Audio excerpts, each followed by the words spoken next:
Hello friends, welcome back clear classes. हम लोग पढ़ रहे थे भारतीय इतिहास घटनाचक्र पूर्वावलोकन और हमारा टॉपिक चल रहा था गुप्त एवं गुप्तोत्तर युग। आज ये हमारा टॉपिक कंप्लीट हो जाएगा। आइए अपनी क्लास को बिना टाइम वेस्ट किए शुरू करते हैं। गाइस, क्लास शुरू करने से पहले अगर आप लोग चैनल पर नए हो तो प्लीज़ इसको सब्सक्राइब करिएगा और वीडियो पसंद आए तो लाइक एंड शेयर करिएगा। आइए शुरू करते हैं। आज का अपना पहला सवाल है, निम्नलिखित कथनों में से कौन सा 8वीं शताब्दी के संत शंकराचार्य के बारे में सही नहीं है। पूछा है सही नहीं है, तो देखेंगे कौन सा सही है। उन्होंने भारत के विभिन्न क्षेत्रों में 4 धाम स्थापित किए, ये सही है।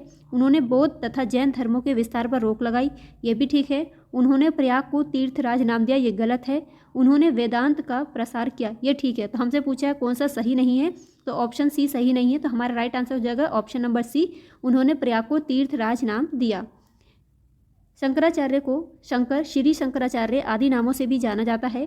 8वीं शताब्दी में इनका जन्म केरल के एक छोटे से गांव कडाडी में हुआ था।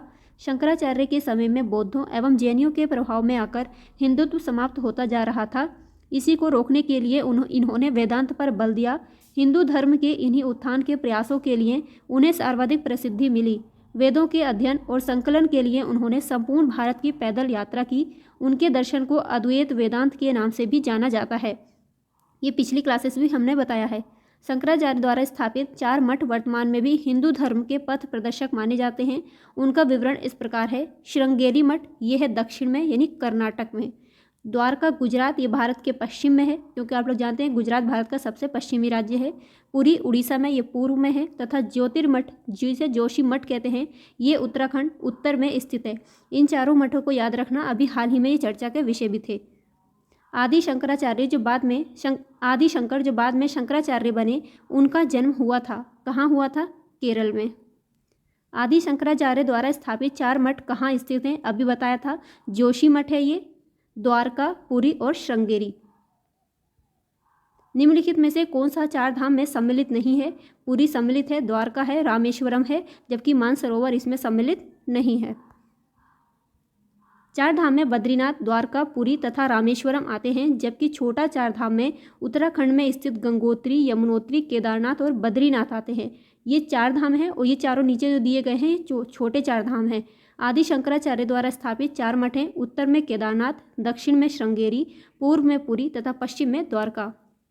निम्नलिखित जोड़ों में से कौन सा जोड़ा सुमेलित नहीं है? तो रवि कीर्ति किसकी रचना है? ये पुलकेशिन सेकंड के। भवभूति कन्नौज के यशोवर्मन की। हरिशेन हर्ष दंडी नरसिंह वर्मन, तो कौन सा जोड़ा सुमेलित नहीं है? हरिशेन हर्ष, ये गलत हो जाएगा। हरिशेन प्रयाग प्रशस्ति का रचयिता तथा समुद्रगुप्त का संधि विग्रहिक सचिव था, जबकि हर्ष का दरबारी कवि बाणभट्ट था तथा अन्य विकल्पों के युग्म सही सुमेलित हैं। सूची 1 को सूची 2 से सुमेलित करना है। दरबारी कवि हैं और ये किसके दरबार में रहते थे? इनका देखेंगे। अमीर खुसरो, ये अलाउद्दीन खिलजी का दरबारी कवि था। कालिदास चंद्रगुप्त सेकंड के दरबारी कवि एवं नवरत्नों में से एक थे। हरिशेन समुद्रगुप्त का संधि विग्रहिक सचिव था, जबकि बाणभट्ट हर्षवर्धन के दरबारी कवि थे। तो इस प्रकार हमारा राइट आंसर हो जाएगा विकल्प नंबर बी। इसका स्क्रीनशॉट ले लीजिए, विकल्प बी हमारा ठीक हो जाएगा। अगला क्वेश्चन है, सही जोड़े बनाइए तथा नीचे दिए गए कूट से सही उत्तर का चुनाव करना है। ये भी हमको इनका जोड़ा बनाना है, देखेंगे। भोज, ये धार इनसे संबंधित है। दुर्गावती गोंडवाना, समुद्रगुप्त विदिशा और अशोक उज्जैन। भारत के इतिहास के संदर्भ में निम्नलिखित युग्मों पर विचार कीजिए। प्रसिद्ध स्थल है और ये किस वर्तमान राज्य में अभी आते हैं? भीलसा, द्वारसमुद्र, गिरिनगर और थानेश्वर। निम्नलिखित में से कौन सा सही सुमेलित है? पहला और तीसरा सुमेलित है। भीलसा ये मध्य प्रदेश में आता है और गिरिनगर ये गुजरात में स्थित है वर्तमान समय में। देखिए, अभी 2020 में ही पूछा गया सवाल है। प्रसिद्ध स्थल है भीलसा, ये मध्य प्रदेश में है। द्वार समुद्र कर्नाटक, जिसे हलेबीडु कहते हैं, गिरिनगर गुजरात में है और स्थानेश्वर ये हरियाणा में स्थित है।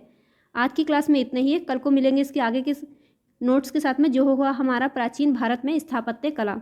गाइज, ये जो भी हम क्वेश्चंस कर रहे हैं, ये हर एग्जाम में जिसमें भी जी का पूछा जाता है उसके लिए बहुत बहुत इंपॉर्टेंट है। आप लोग पढ़ते रहिए, मेहनत करते रहिए, कामयाबी ज़रूर मिलेगी। बाय।